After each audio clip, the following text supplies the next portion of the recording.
Antkeni Burulaydın okuyasını gördük. Yıldın başından beri kançalagan ayalдар jön gana soyulup, öldürülüp, kordolup gele жатат. Emnege bizde sistema işlebek.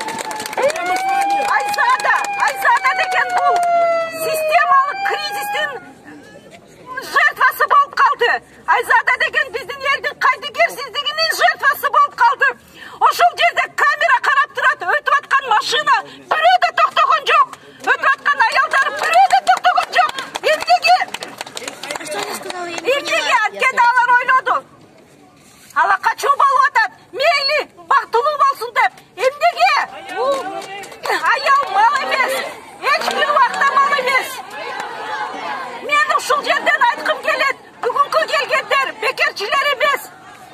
Бул кыздарынын, карындаштарынын, аялдардын укугун коргогон, коркутугун адамдар. Ал эми өзүнүн ойлоп, кызматтык ордун ойлогон адамдар отурат өзүнүн ордунда. Министр чыккан жок. 1 saat турдук, чыккан жок министр.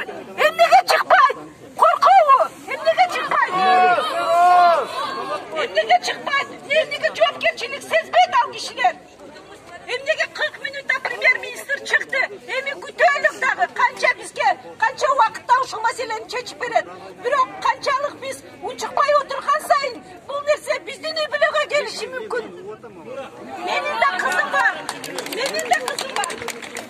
Сиздегеним бар. Мен менен иштеген жаш менин кесиптеш кыздарым бар. Алар 23, 20